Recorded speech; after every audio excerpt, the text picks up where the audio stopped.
Esse aí é o Pedro Henrique Krambeck. Ele é suspeito de fazer parte de um esquema de tráfico de animais silvestres. Só que a imprensa brasileira o chama de o estudante de medicina veterinária.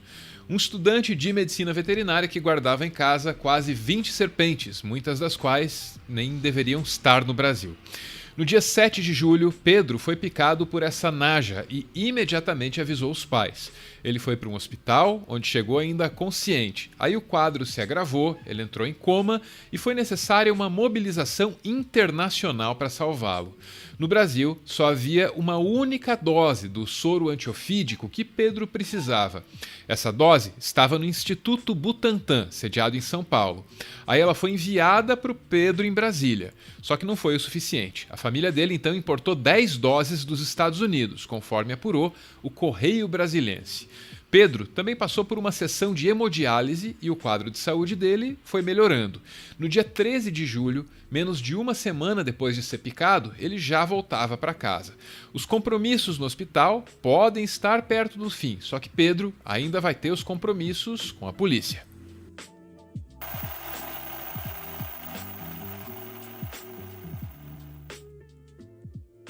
Mesmo depois de ser picado, Pedro tomou todos os cuidados para não ser pego.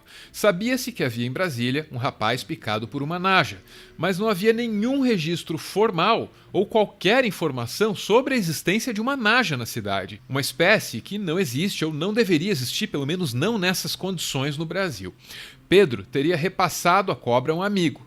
Esse amigo estava com medo de ser preso, então ele abandonou a serpente venenosa num local público e informou a polícia. É o que conta o Major Elias Costa. Quando ele informou que ele havia deixado as proximidades aí do Shopping Pier 21, num local escuro, e atrás de um muro de areia. Então, assim, o animal, ele aparentemente passa bem. O local onde ele está acondicionado é um local ideal para se acondicionar esse tipo de animal, se caso alguém queira levar para algum lugar. Muito embora ele seja um animal bem agressivo, nós não encontramos ele agressivo, não. Ele está um animal tranquilo. Pouco depois de encontrar a naja, a polícia chegou a uma propriedade rural nas imediações de Brasília, graças a uma denúncia anônima. Lá foram encontrados quase 20 animais.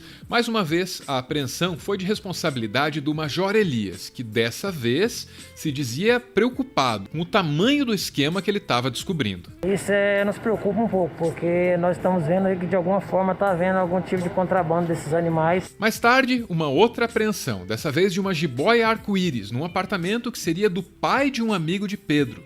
Nesse imóvel, aparentemente desocupado, também havia ratos que serviam de alimento para a cobra.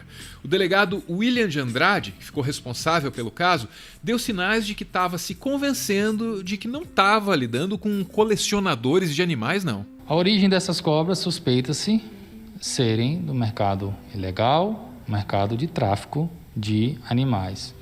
Há também suspeitas de que não só adquiriram, mas possivelmente comercializavam esses animais. Muitas delas caríssimas, Nós temos cobras aí de valores acima de R$10 mil, possivelmente até R$20 mil. Você ouviu aí, apenas uma das muitas cobras do Pedro pode valer até R$20 mil. Isso deve ajudar a dar uma dimensão do quão pequena, do quão ridícula é a única punição imposta a ele até agora, uma multa de R$2 mil pelo IBAMA. É claro que o Pedro ainda pode ter outras complicações com a lei, porque agora o esquema de tráfico de animais revelado pela naja também vai ser alvo de um inquérito do Ministério Público.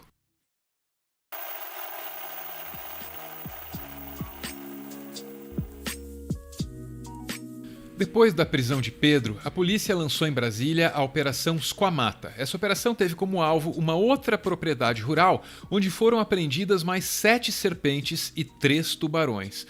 O ritmo crescente das apreensões gerou um trabalho no Zoológico de Brasília, que recebeu os animais apreendidos e nem sempre em boas condições.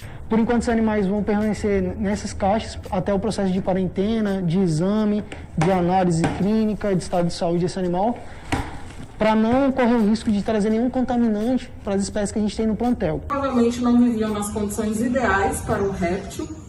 com umidade adequada, frequência de alimentação adequada, justamente pela score corporal desses animais.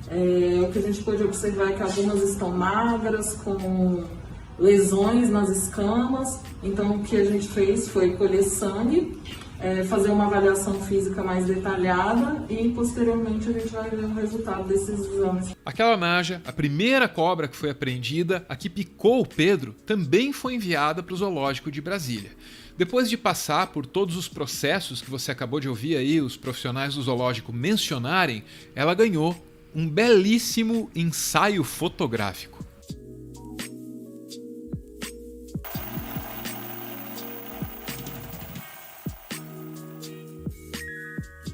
Existe uma boa quantidade de fotos da naja de Brasília circulando pela internet. Elas são de autoria de Ivan Matos, que tem 25 anos e atua como voluntário no Zoológico de Brasília. Ivan fotografou a naja por cerca de 1 hora. Ao site G1, ele disse: "No início foi bem difícil de fazer a foto, porque tinha muito movimento. Ela demorou um pouco para se acostumar. Estava agitada e conhecendo o novo recinto, passeando para tudo que era lugar. Parecia que ela nunca tinha ficado livre tanto tempo." Ivan conseguiu boas imagens da cobra, mas ele não hesita em dividir os méritos do ensaio com a modelo, que, segundo ele, acabou colaborando. De repente, ela olhou diretamente para a lente da câmera. Ver aquilo tão de perto, a cobra olhando fixo, foi um momento mágico. Quando ela fez o movimento e abriu o capelo, senti como um privilégio enxergar aquilo, um comportamento natural da naja. As fotos foram divulgadas pelo zoológico na sexta-feira, dia 10. Nas horas e dias seguintes, essas imagens virariam um fenômeno na internet. As fotos feitas por Ivan ganharam textos e edições para expressar uma repulsa coletiva contra o ex-dono da naja, o estudante de medicina veterinária chamado Pedro. Aqui, nota-se um fenômeno interessante. Pedro estava entre a vida e a morte quando esses memes foram feitos. Essa é a manifestação de uma coisa chamada Schadenfreude. Essa palavra alemã junta Schaden, que significa dano ou prejuízo, com Freude, alegria ou prazer. A palavra, portanto, se refere ao prazer que sentimos diante da dor ou do prejuízo que são provocados aos outros, normalmente nossos inimigos, ou então aqueles em posição mais alta na hierarquia social. Em alemão, há um ditado que reconhece a alegria que sentimos com a dor alheia como a mais genuína de todas as alegrias possíveis. Schadenfreude é a alegria mais bela, já que vem de dentro do coração. É essa tal alegria mais bela que os memes da naja andam expressando tão bem.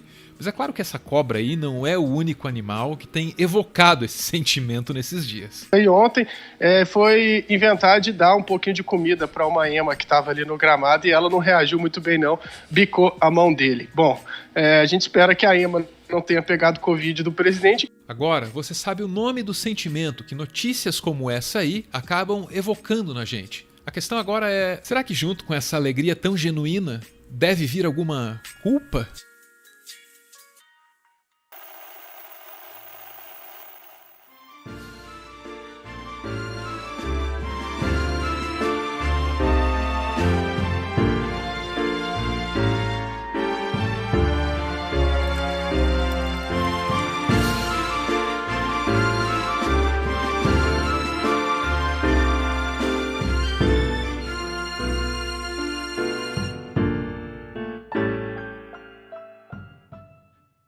Muito obrigado por ver esse vídeo até o final. O Meteoro é mantido graças a uma campanha de financiamento coletivo. Quem participa aparece aqui no finalzinho para receber o nosso agradecimento. Hoje a gente vê aí a Juliana, acompanhada do Jobi.